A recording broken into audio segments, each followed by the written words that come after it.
Well, welcome back. Republican presidential candidate Dr. Ben Carson, a neurosurgeon who knows a little bit about medicine, says the size of the federal government needs to be reduced.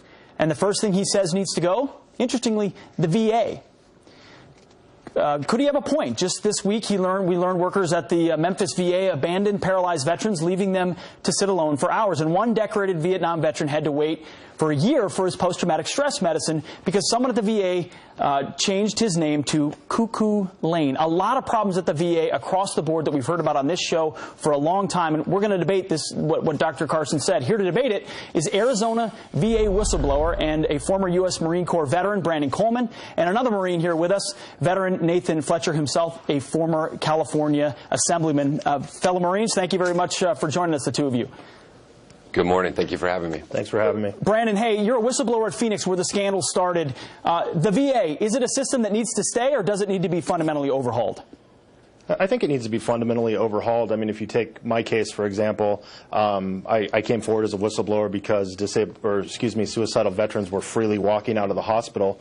I went to the news media, Congress, the Office of Special Counsel, and the day after I went to the news media, the director held a secret meeting, his name's Glenn Griffin, and proposed my termination. When he was told we can't terminate him because he's protected as a whistleblower, the counsel for the VA said, but we can come up with adverse employee actions. Less than 2 weeks later, I was removed under charges that I had threatened another employee. So we can actually use a lot of accountability at the VA. Well, Nathan, that's a great point. Here's a whistleblower who stands up. It seems the whistleblowers are the only ones getting fired these days. You've said that the VA might need mountains of change. What kind of change is needed to overhaul it? Well, I want to start off by saying we talk a lot about heroes in the context of military and those who serve, but Brandon, who's sitting here with us, is a true hero because he put himself out there to expose the problems and the deficiencies where our veterans are not being served. And so I, as a vet, I appreciate that because if we're not made aware of the problems, we can't begin to change them. Look, at its core, I don't think anyone's been more critical of the Veterans Administration. But we are an incredibly industrious people. We managed to put a man on the moon. We have built little missiles that can go in a window all the way around the world. We have it within our capacity to design a system where we can screen, evaluate, and treat veterans. We just need the same focus and attention on caring for them that goes into making them. And if we'll do that, then we can fulfill our obligation to serve our veterans. But what has happened is a disgrace, and I agree with everyone who says that. I disagree with Dr. Carson. You can't end it. You can't just say, well, we're just not going to honor our commitment. We have to fix it, and we know we have the ability to do that. Well, there's no disputing, Nathan, absolutely, that we want to honor our commitment, but this is a country that sent a man to the moon but can't get a health care appointment for a veteran in a timely fashion.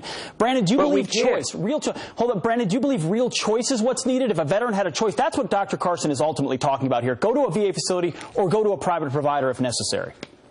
Absolutely. I support choice. As a disabled veteran, I feel that if the Phoenix VA is giving the level of service that I earned by serving this country, then I should be able to go to the Phoenix VA. If the Phoenix VA is not giving top-notch service, then I earn the right to go to a private provider. And that does, something right there. It makes the Phoenix VA step up their game. It's called competition. If the Phoenix VA improves their service, then I could come back to them. If I don't feel they've improved their service, then I have the right to go get care where I choose to get care. Nathan, what do you say about choice as a solution to these problems? Well, I don't have a choice. If the choice is between a well-functioning VA that we hold accountable and do it, but that's not what Dr. Carson proposed. What he proposed was a privatization, the fact that we're going to give you a voucher or an HSA and send you out into the street. And I would say that veterans have unique circumstances. If you're someone who has not had your limbs ripped from your body from an IED, if you haven't had your bones crushed by a fully automatic weapon, if you don't suffer from massive post-traumatic stress, then you can get a voucher and roll down to Walgreens and see the nurse. But if you're someone who has, we need to design a care delivery system that is uniquely tailored and specifically designed and built for you. Sure. One that is not focused on profit, it's focused on care. So I don't care if vets want routine care and there's a better way to do it. I don't have a problem with that option. But I think a lot of what's being proposed is just do away with the VA and kick everyone out into the system. Brandon, I don't support that. Understand. And Dr. Carson did talk about making sure specialized VA services are provided. But hey, Brandon, Nathan, two Marines still fighting for their country. Thank you very much for joining us this morning. Hey, thank you for having me. And thank you, Brandon. Well, an incredible